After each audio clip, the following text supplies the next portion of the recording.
what day is this? Happy Friday, everyone.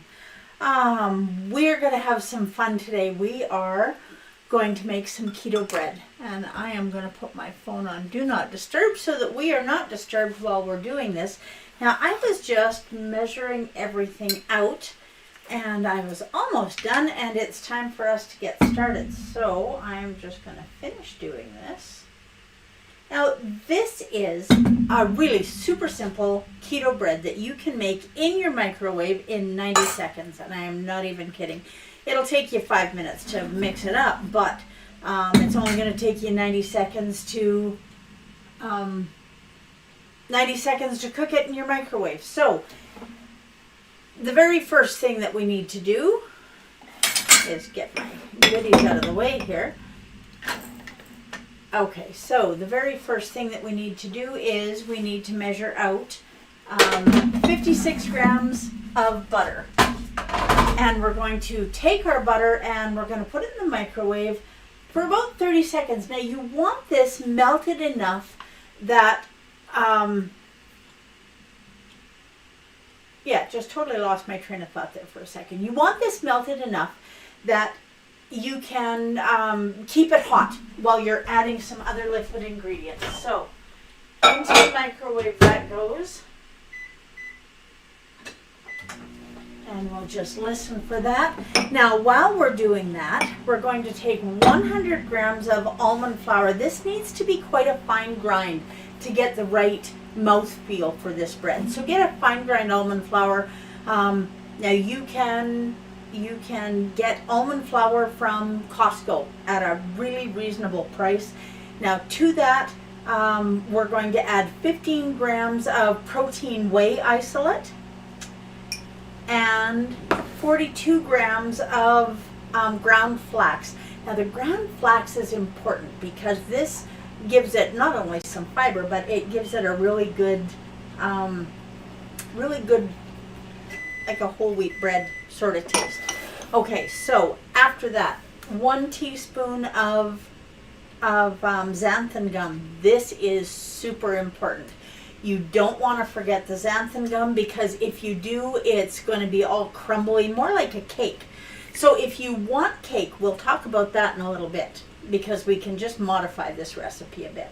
Okay, and on top of that, we're going to add 1.5 teaspoons of no aluminum baking powder. Now in Canada, pretty much everybody uses magic baking powder, and there is no aluminum listed in that, so that's awesome. We're also going to add, let me grab my 2 tablespoon measure. We're going to add 2 tablespoons of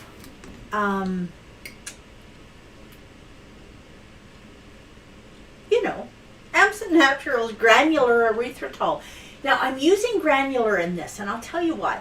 Granular is much cheaper to buy, first of all, and secondly, using a powdered erythritol in here really would be a waste because it makes absolutely no difference in the finished product. So if it does make a difference, like making whipped cream, then I definitely use powdered. If it doesn't make a difference, I go with granular all the time. Okay, so that's that. And then we're also going to add about 1/2 teaspoon. Now you can add a little more, a little less. Do you want a little more salty, a little less salty? And those are our dry ingredients. Now it is really important that you mix this thoroughly because we don't want lumps of anything in our batter. So the xanthan gum can get really lumpy, and the almond flour isn't so much of an issue because it just incorporates into the bread, but you definitely want to make sure that the baking powder, the xanthan gum, the salt, all of those kinds of things are well incorporated into your dry ingredients. Okay, so we'll get the butter out of the microwave.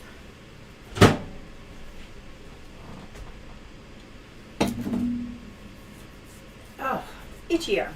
Okay, now to the butter, we are going to add 56 grams of whipping cream. Now this is important. This is whipping cream. It's not coffee cream. It's not half and half. It's not milk.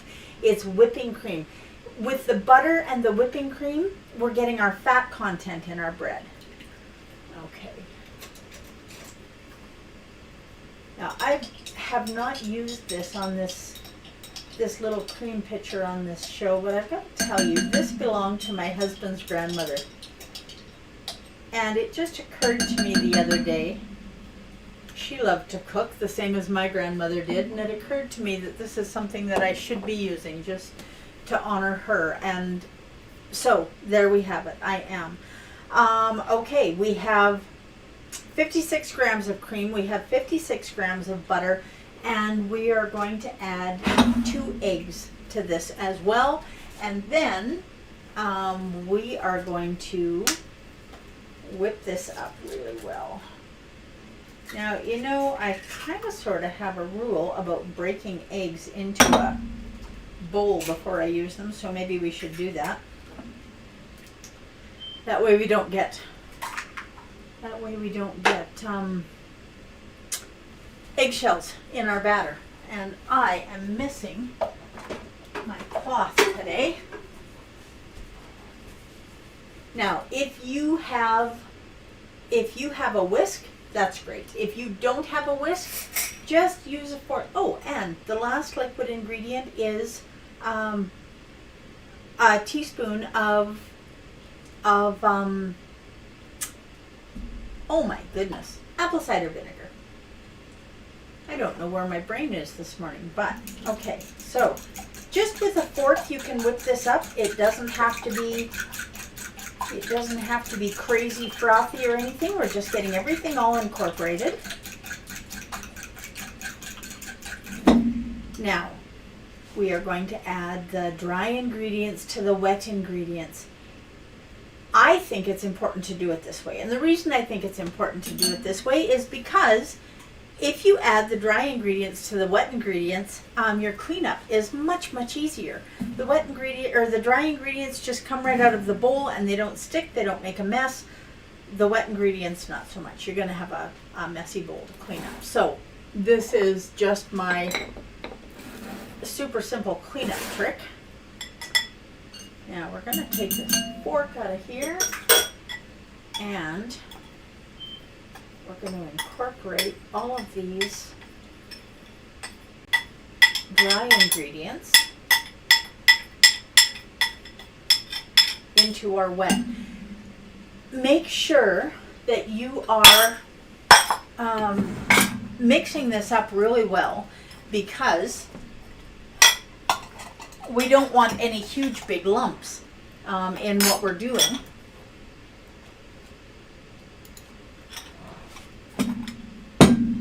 Okay. Now we're going to get this mixed up. Now you can cook this in whatever kind of vessel you want. It really doesn't make a whole bunch of difference. But it does make a difference how thoroughly it's mixed together. You want to make sure you don't have any dry ingredients left on the bottom. Scrape the bottom of your bowl. Now, it took me a minute or so to weigh out the ingredients. When I'm giving you guys grams, I'm giving you grams because it's important. It affects the texture of the bread. It affects the way it cooks. It affects the way it looks. It affects the way it tastes. So the grams are important. Now that is thoroughly mixed up. I have a 4-inch, 1.5-inch deep ceramic ramekin. If you want to use an 8x8 cake pan, you can do that. If you have a different size bowl, you can do that. Always measure your batter. And this is a batter. It's not going to be a dough like a yeast bread would be that you have to knead. This is a batter. Every time, now I want to show you something. Now you can see that I have my scale zeroed. Now look what happens when I put a different bowl on there. the difference in weight from one bowl to another can be quite dramatic. So we zero the scale every time. I put in these vessels, and you can play around with it, I put between 98 and 100 grams of dough. Now that's 100 right on the money. After you get the dough in the vessel, you just smooth it out a wee bit.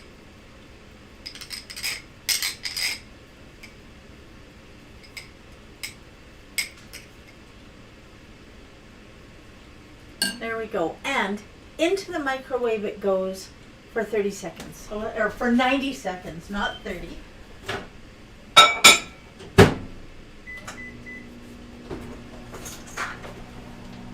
Now when it comes out of the microwave, it's important to have a cooling rack to put it on, and you want to get it out of the vessel as quickly as you can, because it's going to sweat in the vessel and it's going to affect the texture of your bread. So cooling rack is definitely an important part of the process. Now I'm just going to set this here, and you'll want a butter knife just to loosen it a little bit. Every now and again you'll have a tiny bit of this stick to the bottom of the bowl, but really not very often. Let's talk about making this into a cake. We'll measure another one of these while we're going.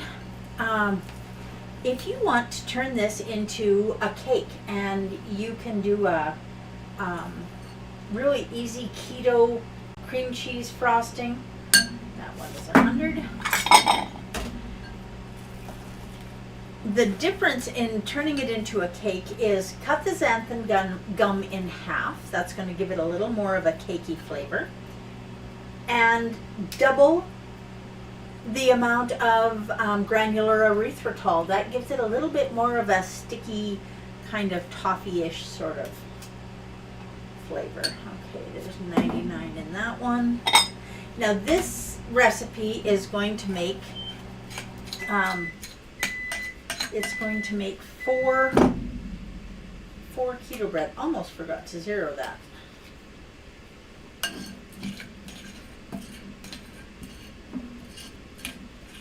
Okay.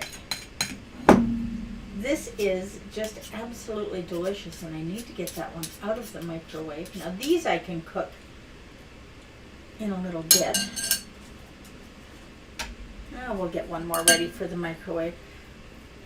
What is the one thing that you feel like you had to give up in order to do keto? For a lot of people, it's bread. For other people, it's baking, or it's some kind of sugary candy. It really is not, and should never be, about what you're giving up. It should be about what you are gaining. And a lot of what you're gaining is going to be your health.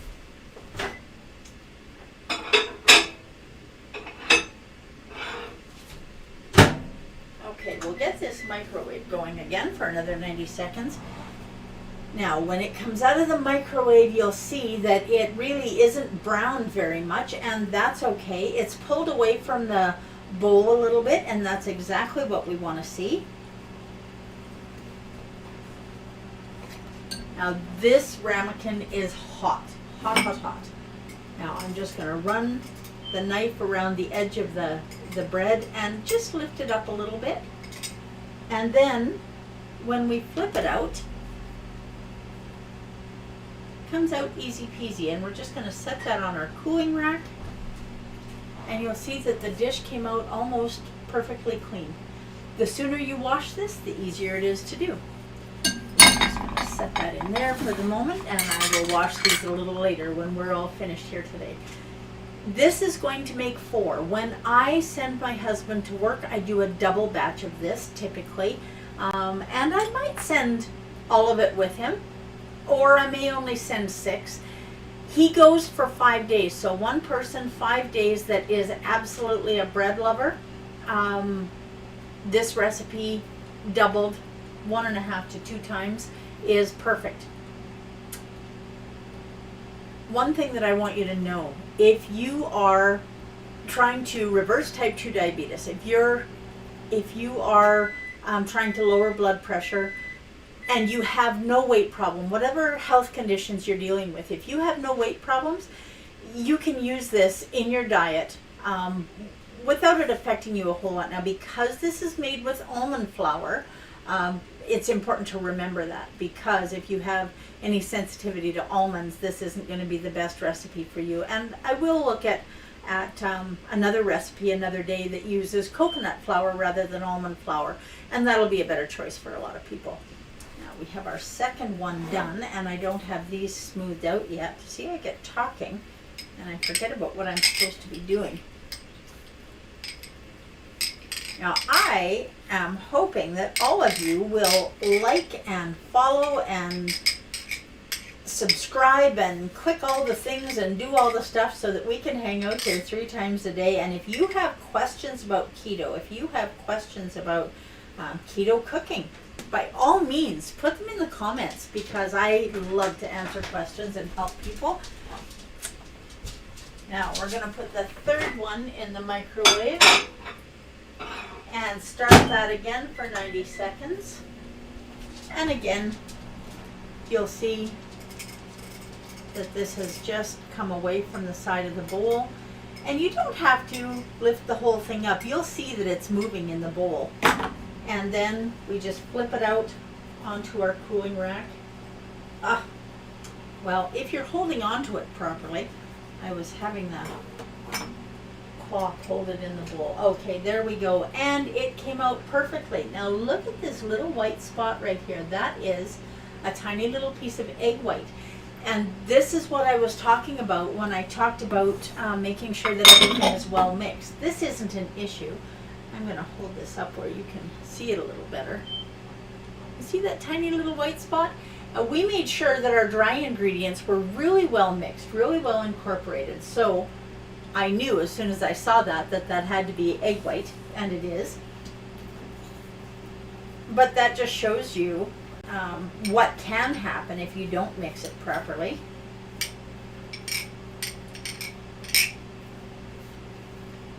Now, these ramekins are a little bit harder for me to find here. If you find the 4-inch, 1.5-inch deep ramekins, by all means, let me know. I would love to know. Okay, there we have our fourth one done. And our third one is ready, so I'll just take this with me.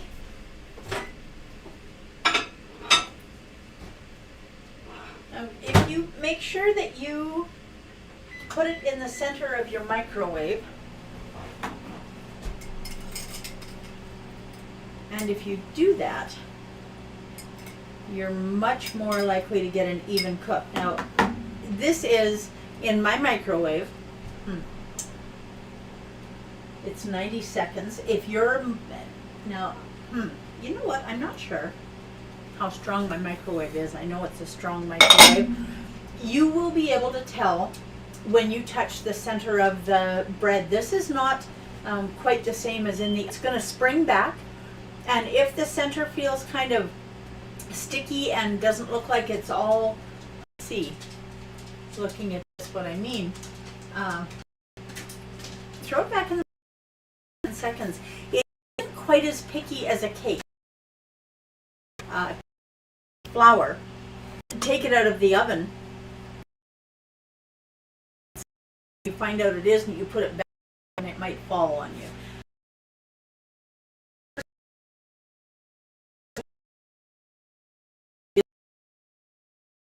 This is easy. It really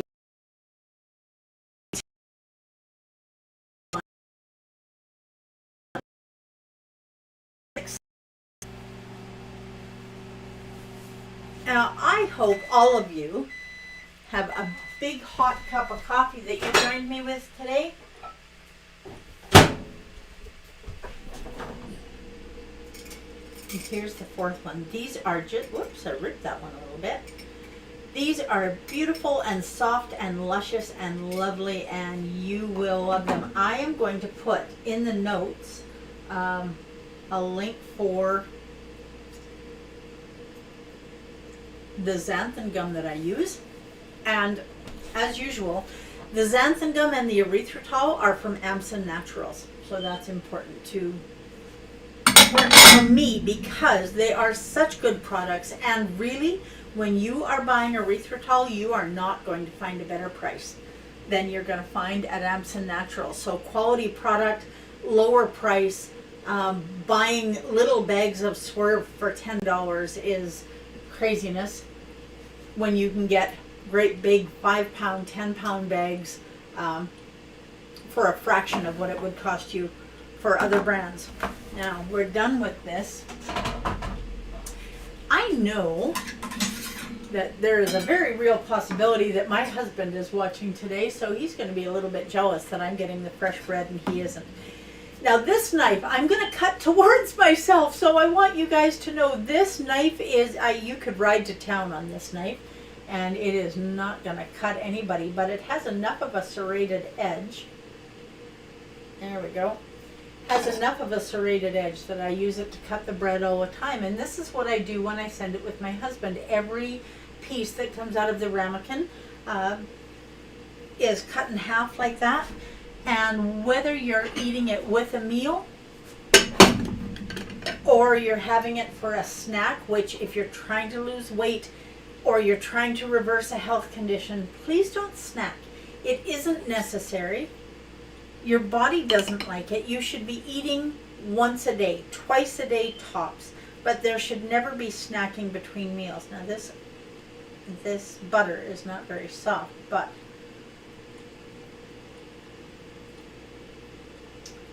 it could be, and it spreads on here very easily.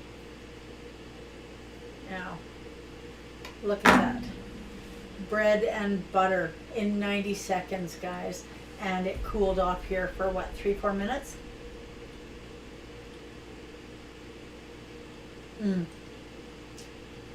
That is awesome. You will not be sorry that you did this. Now you can find me in more places all the time. Go and look for me on TikTok. This Shining Life on TikTok, on Twitch, YouTube, Facebook, Instagram, all the places. Whatever is easiest for you to get to. If you have friends that don't want to watch a half-hour video, send them over to my TikTok page. If you have people that are not on Facebook, send them to my YouTube page. One way or the other, let's help everyone know how they can improve their health easily and quickly without a whole lot of effort. Now, if you have made a batch of bread and you want cake, that's still easy enough to do. You can put a lemon curd on here and then cream cheese icing or something wet. Now, if you were with me on St. Patrick's Day, you'll probably remember this. I made whipped cream and I took a piece of 90-second keto bread. I put some strawberry syrup on it. Now this is Da Vinci strawberry syrup, just a little bit sprayed or poured on top of this, and the whipped cream on top, and poof, you have keto-friendly strawberry shortcake, and it tastes absolutely amazing. So turn this into a cake, or just cook the bread and then use it as a cake by adding something different to it. I hope all of you do your very best to live your best version of this shining life from now until I see you on Sunday. I have the sugar-free buttered rum flavoring from Da Vinci in my coffee. I don't choose to use erythritol or stevia or monk fruit or any of the others. I like this flavored syrup in my coffee. So, personal preference. You do you. It's important. But be kind and be loving and be keto. And I will see you Sunday morning at 10 o'clock, and we are making pasta. That's the plan. I'll see you Sunday morning. Have a great day, everyone.